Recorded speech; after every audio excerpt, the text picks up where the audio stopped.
വനമേഖലയ്ക്ക് പുറത്തുള്ള കടുവകളെ സംരക്ഷിക്കാൻ പദ്ധതി ജനവാസ കേന്ദ്രങ്ങളിൽ ഇറങ്ങുന്ന കടുവകളും മനുഷ്യരും തമ്മിലുള്ള സംഘർഷം കുറയ്ക്കുക എന്ന ലക്ഷ്യത്തോടെയാണ് പദ്ധതി നടപ്പാക്കുന്നത്. കടുവ സംരക്ഷണ മേഖലയ്ക്ക് പുറത്തുള്ള കടുവകളെ കൈകാര്യം ചെയ്യാനുള്ള പദ്ധതിയുടെ കരട് ദേശീയ കടുവ സംരക്ഷണ അതോറിറ്റി തയ്യാറാക്കി കഴിഞ്ഞു.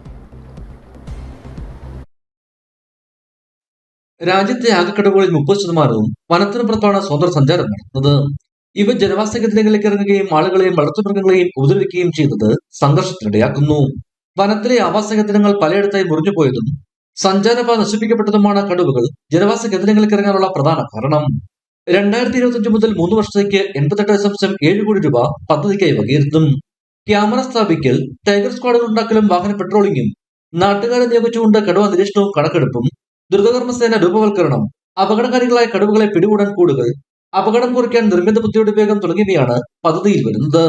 കൂടുതൽ മനുഷ്യ-കടുവ സംഘർഷം റിപ്പോർട്ട് ചെയ്യപ്പെട്ട കേരളം, തമിഴ്നാട്, കർണാടക തുടങ്ങി 17 സംസ്ഥാനങ്ങളിലെ 80 ഫോറസ്റ്റ് ഡിവിഷനുകളിൽ പദ്ധതി നടപ്പാക്കും. 6.1% എന്ന നിരക്കിലാണ് കടുവകൾ കൂടുന്നത്.